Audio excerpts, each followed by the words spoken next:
സമയത്ത് നമുക്ക് വെറുപ്പുള്ള ഒരു സബ്ജക്റ്റ് ഉണ്ടാവും അല്ലേ? ഞാൻ പഠിക്കുന്ന സമയത്ത് എനിക്ക് 10 വരെ ഏറ്റവും എനിക്ക് ഇഷ്ടമില്ലാത്ത സബ്ജക്റ്റ് എന്ന് പറയുന്നത് സോഷ്യൽ സയൻസ് ആയിരുന്നു. സോഷ്യൽ സയൻസിനോട് എനിക്ക് വെറുപ്പായതുകൊണ്ട് തന്നെ അത് പഠിക്കാൻ ഭയങ്കര ബുദ്ധിമുട്ടായിരുന്നു. അപ്പൊ അതേപോലെ നിങ്ങൾക്ക് ഏത് സബ്ജക്റ്റിനോട് വെറുപ്പ് തോന്നുന്നത് എന്നുള്ളത് ജസ്റ്റ് ഒന്ന് കമന്റ് ചെയ്യാം. ആൻഡ് നിങ്ങൾക്ക് മനസ്സിലാക്കേണ്ട ഒരു കാര്യം എന്താണെന്ന് വെച്ച് കഴിഞ്ഞാൽ, നമുക്കിപ്പോൾ വെറുപ്പാണെങ്കിൽ പോലും നമുക്കിത് പഠിക്കാനുണ്ട്. സോ സ്വാഭാവികമായിട്ടും അതിന്റെ മാർക്സ് നമുക്ക് ഇമ്പോർട്ടന്റ് ആണല്ലേ? അപ്പൊ ഈ ഒരു വെറുപ്പ് മാറ്റിയെടുക്കാൻ അല്ലെങ്കിൽ ആ ഒരു സബ്ജക്റ്റിനോട് ഇൻട്രസ്റ്റ് തോന്നാൻ വേണ്ടിയിട്ട് നമുക്ക് എന്താണ് ചെയ്യാൻ വേണ്ടി പറ്റുക? നിങ്ങൾ നിങ്ങളുടെ ഒരു ഫ്രണ്ടിനെ ആദ്യമായിട്ട് കാണുന്ന സമയത്ത് അല്ലെങ്കിൽ അവർ സംസാരിച്ച സമയത്ത് ചിലപ്പോൾ നിങ്ങൾക്ക് ഇഷ്ടപ്പെട്ടിട്ടുണ്ടാവില്ല, അല്ലെ അവൻ ശരിയല്ല, അല്ലെങ്കിൽ എനിക്ക് തീരെ ഇഷ്ടപ്പെട്ടില്ല എന്ന് നമ്മൾ വിചാരിക്കും. പക്ഷെ നമ്മൾ അടുത്തറിഞ്ഞ് നമുക്കൊരു ഇഷ്ടം തോന്നി തുടങ്ങി കഴിഞ്ഞാൽ പിന്നെ അത് ഓട്ടോമാറ്റിക്കലി നമ്മുടെ ലൈഫിന്റെ കൂടെ ഒരു ഭാഗമായിട്ട് മാറുകയാണ് നമ്മുടെ ഫ്രണ്ട് ചെയ്യുന്നത്. അപ്പൊ അതേപോലെ തന്നെയാണ് നമുക്ക് ഈ ഒരു സബ്ജക്റ്റിലും ചെയ്യാൻ പറ്റുള്ളൂ.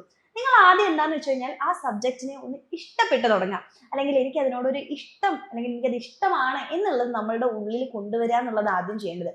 അപ്പൊ ആ ഒരു ഇഷ്ടം വരുന്ന സമയത്ത് നിങ്ങൾക്ക് അത് പഠിക്കുന്ന സമയത്ത് അല്ലെങ്കിൽ ബാക്കിയുള്ള സബ്ജക്റ്റിന് നിങ്ങൾ സമയം കൊടുക്കുന്നതിലും കൂടുതൽ സമയം ഈ ഒരു സബ്ജക്റ്റിനെ അറിയാൻ വേണ്ടിയിട്ടും അതിനെ ഇഷ്ടപ്പെടാൻ വേണ്ടിയിട്ടും നിങ്ങൾ ടൈം കൊടുക്കുക. സ്വാഭാവികമായിട്ടും ആ ഒരു ഇഷ്ടം പിന്നീട് പഠിക്കാനുള്ള ഒരു ഇൻട്രസ്റ്റിലേക്ക് പോരും. അതേപോലെ തന്നെ നിങ്ങൾ മനസ്സിലാക്കി പഠിക്കുക എന്ന് പറയുന്നത് വളരെ ഇമ്പോർട്ടന്റ് ആയിട്ടുള്ള ഒരു കാര്യമാണ്. കാരണം ഒന്നും മനസ്സിലാക്കാണ്ടാണ് നിങ്ങൾ പഠിക്കുന്നുണ്ടെങ്കിൽ ആ ഒരു ഇഷ്ടം നിങ്ങൾക്ക് ഒരിക്കലും ഉണ്ടാക്കിയെടുക്കാൻ വേണ്ടി പറ്റില്ല. സോ അതും കൂടെ ശ്രദ്ധിച്ച് നിങ്ങൾ മുന്നോട്ട് പോയി കഴിഞ്ഞാൽ ഉറപ്പായിട്ടും നിങ്ങൾക്ക് ഇഷ്ടമില്ലാത്ത ഒരു സബ്ജക്റ്റിനെ വളരെ ഇൻട്രസ്റ്റിംഗ് ആയിട്ട് മാറ്റാൻ വേണ്ടി പറ്റും.